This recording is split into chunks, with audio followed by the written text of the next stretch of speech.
देखिए, अब कल आप लोग पढ़े थे cell is the basic unit of life. तो क्वेश्चन यही था कि सेल को बेसिक यूनिट ऑफ लाइफ क्यों कहते हैं। तो ये देखे थे कि लाइफ का जो फॉर्मेशन हुआ है, ठीक है, तो वो सेल्यूलर फॉर्म में देखा गया, ठीक है। यानी लाइफ के लिए बेसिक यूनिट या फंडामेंटल यूनिट सेल होता है, इसीलिए कि लाइफ का निर्माण ही सेल से हुआ है। इतना बात समझ में आ गया। Because cell is the structural and functional unit of living organism या लाइफ। इतना बात से कोई दिक्कत नहीं है। ओके, तो अब देखिए इसीलिए क्यों कहते हैं स्ट्रक्चरल एंड फंक्शनल यूनिट। तो ये मैंने बताया कि सेल के ही द्वारा एक ऑर्गेनिज्म का एक डिफिनिट शेप मिलता है, या इरेगुलर शेप भी देखे थे। बहुत सारे ऑर्गेनिज्म में इरेगुलर शेप्स होते हैं, बहुत सारे सेल्स का देखे थे, डिफरेंट उसका शेप होता है, साइज होता है, ये तो देख ही चुके थे। तो एक स्ट्रक्चर प्रोवाइड्स हो गया सेल्स का, उसके बाद जैसा स्ट्रक्चर होगा उसी के आधार पर वो फंक्शन करेगा, that means main functional unit. तो पहला तो स्ट्रक्चर बनना होता है किसी भी चीज का। आज इस क्लासरूम में है तो क्लासरूम ये मैदान होगा तो यहाँ पे क्लास बनाया गया, एक स्ट्रक्चर प्रोवाइड किया गया, तब तो क्लास हो रही है। उसके अलावा दैट मीन्स ये फंक्शनल, क्लास तो बन गई, दैट मीन्स यहाँ पढ़ाई लिखाई का कार्य शुरू जो हुआ दैट मीन्स वही फंक्शनल हो गया फिर क्लासरूम। उसी तरह जैसे ही सेल्स का निर्माण होता है वही सेल्स फंक्शनल यूनिट होता है, चाहे उस टिश्यू का हो, चाहे ऑर्गन का हो, चाहे ऑर्गन सिस्टम का हो, वही सेल्यूलर यानी सेल्यूलर ही फंक्शनल यूनिट होगा उस ऑर्गन में।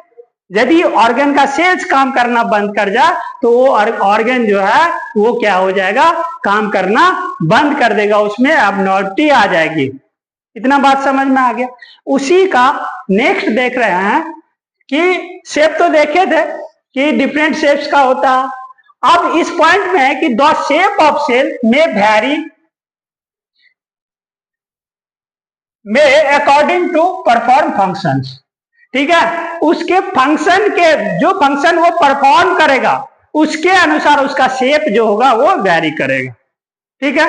तो सेल का शेप फंक्शन के आधार पे, फंक्शन के परफॉर्मेंस के आधार पे जो होगा उसका शेप जो होगा वैरी करेगा कुछ सेल्स का। अब which organism made up of single cell is called unicellular organism and which made up of more than one cell is called multicellular organism। यहाँ पे आ गया यूनिसेल्युलर और मल्टीसेल्युलर। तो यूनिसेल्युलर पता है आप लोग को, यूनिसेल्युलर सिंगल सेल से होगा बना होगा, और मल्टीसेल्युलर ऑर्गेनिज्म जो कॉम्प्लेक्स ऑर्गेनिज्म होगा वो क्या होगा, मोर देन वन सेल से बना होगा। अब unicellular organism are perform all essential functions independently. देखिए अब यही जो है नीट के पॉइंट ऑफ व्यू से अभी इतने में जितना पढ़े हैं, ये 2 क्लास होने जा रहा है इसमें सेल में, तो 2 क्लास में ये नीट के लिए इंपॉर्टेंट है,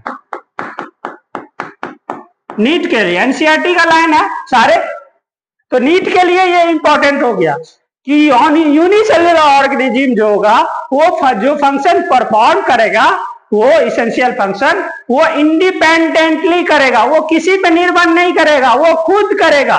जो भी उसके लिए इसेंशियल फंक्शंस होगा उस ऑर्गेनिज्म के सर्वाइविंग के लिए, वो सारे फंक्शन जो होंगे वो क्या करेंगे, इंडिपेंडेंटली करेंगे, स्वतंत्र रूप से करेंगे। यही इंपॉर्टेंट हो गया। इतनी सारी बातें में जो है कि फंक्शन के आधार पर उसका शेप भी चेंज होगा, पहली बात, या जैसा फंक्शंस होगा वैसा ही शेप होगा। दूसरी बात कि यूनिसेल्युलर जो होगा वो इसेंशियल फंक्शन को परफॉर्म करेगा इंडिपेंडेंटली, ठीक है। 2 point. Next, cells are called building blocks of our body in multicellular organism. तो यहाँ पे दे देगा यूनिसेल्युलर एंड मल्टीसेल्युलर, तो क्या होगा आंसर, मल्टीसेल्युलर। यानी building block of our body जो होता है वो सेल्स होता है। बिल्डिंग मटेरियल्स में क्या होता है, प्रोटीन होता है। ये तो समझ में आ रहा है, ये जनरल है, 40-45% वाला क्वेश्चन है ना। क्वेश्चन नीट के लिए कौन सा क्वेश्चन है, ये क्वेश्चन, ठीक है। बाद बाकी उधर जो है सिर्फ पढ़ने के दौरान वो सब इसेंशियल इंपॉर्टेंट पॉइंट को देखा जाता है, लेकिन उसमें से कुछ ही पॉइंट बहुत ही महत्वपूर्ण होता है एग्जामिनेशन के लिए।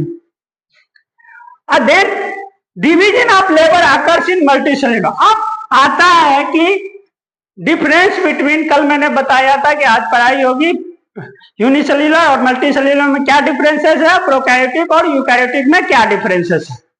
तो आप देखिए आ गया यूनिसेल्युलर और मल्टीसेल्युलर, तो कहेगा कि यूनिसेल्युलर मल्टीसेल्युलर में जो है मोस्ट इंपॉर्टेंट डिफरेंस जो है ना, इंपॉर्टेंट डिफरेंसेस क्या है वो बताइए। तो इसमें फिर कैटेगराइजेशन होगा। 40-45% वाला जो कैटेगरी में बच्चे हैं वो किस तरह से जवाब दे देंगे कि एक सेल से बना होता, multicellular more than one cell से बना होता। और वही जो 60+ वाले बच्चे हैं वो इससे डिफरेंट, वो तो जवाब देंगे ही देंगे, साथ साथ मेन जवाब देंगे कि यूनिसेल्युलर में no division of labour and multicellular में क्या होता है, डिवीजन ऑफ लेबर होता है, यानी उसमें श्रम विभाजन होगा, यानी डिफरेंट टाइप का सेल्स है तो डिफरेंट टाइप का फंक्शन करेंगे। सपोज दैट आपके घर में आप सिंगल मेंबर है तो सारा काम घर का आप ही को करना पड़ेगा, है ना, और इंडिपेंडेंटली करेंगे। यदि आपके घर में 5 मेंबर है तो पांचों का काम अलग अलग है, ठीक है।